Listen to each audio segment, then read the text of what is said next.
Vi har lavet et forsøg med heptan, diod og vand. Formålet med dette forsøg er at undersøge, om heptan, diod og vand kan blandes. Molekyler indeholder en eller flere kovalente bindinger. Disse molekyler kan enten være upolære eller polære. Molekyler kan have en elektrisk ladning. Det er i denne sammenhæng, hvor man skelner mellem polære og upolære molekyler. Når der er tale om et polært stof, har stoffet en ladning. De molekyler, som ikke har en ladning, kaldes for upolære. Polære stoffer er opløselige i vand, og upolære stoffer er uopløselige i vand. Polære stoffer og upolære stoffer kan ikke blandes særlig godt.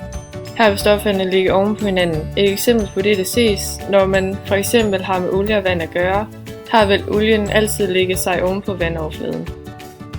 I dette forsøg har vi brugt nogle forskellige apparaturer, såsom reagensglasstativ, 2 reagensglas, 2 gummipropper og en pincet.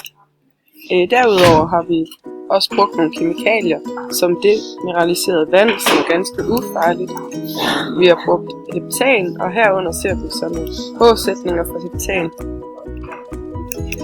Og her ser vi P-sætningerne for heptan. Derfor skal vi huske kittel og hue og briller. Det sidste kemikalie, vi har brugt, var diod. Og her ser vi H-sætninger for diod. Og her er P-sætningerne for diod. I det første reagensglas, altså blanding nummer 1, har vi diod, som skal opløses i heptan. Vi ved, at heptan på molekyleformlen C7H16, og stoffet derfor indeholder en hydrofobisk gruppe, nemlig CH. Dermed er heptan upolær.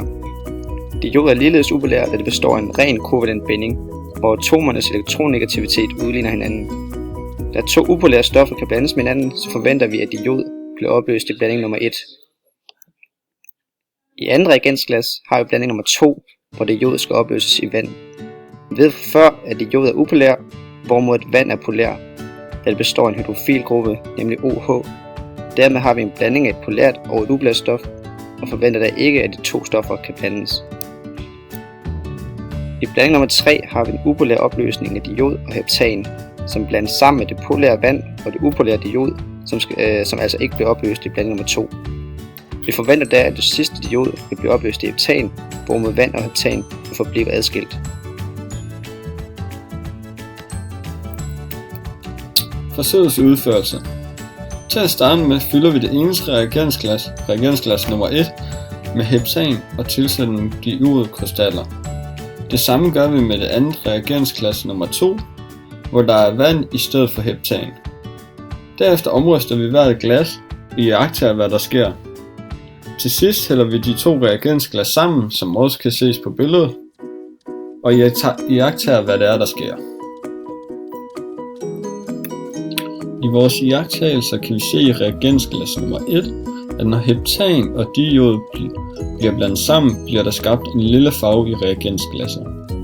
I reagensglas nummer 2, hvor vand og diod bliver blandet sammen, bliver der skabt en tynd gul farve i reagensglasset, og diodkrystallerne lægger sig på bunden.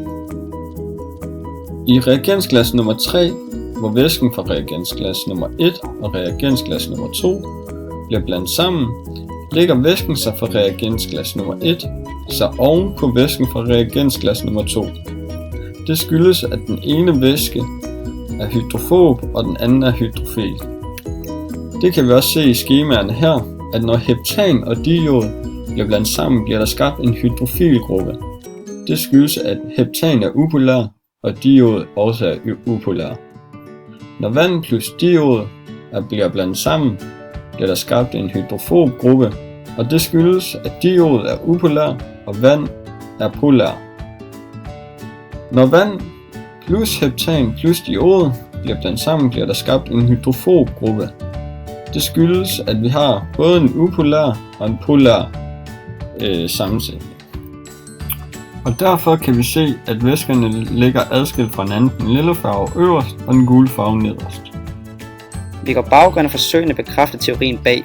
Vi så, at 2 stoffer, der tilhører den samme opløselige gruppe, hydrofil og hydrofob, kan blandes sammen, hvorimod de vil være uopløselige eller tungt opløselige, hvis man blander på tværs af de 2 grupper.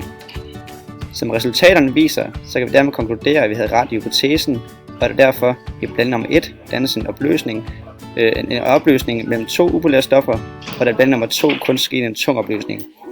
I blanding nummer 3 så vi ligeledes, at vand og heptan ikke kan blandes, og at heptan lagde sig øverst, ligesom eksemplet med olie og vand fra teorien. Ved fejlkilder er der ikke så mange ting, der kan påvirke resultatet, men vi så i vores forsøg, at ikke alt diod blev opløst i blanding nummer 3, da heptan til sidst var blevet en mættet opløsning.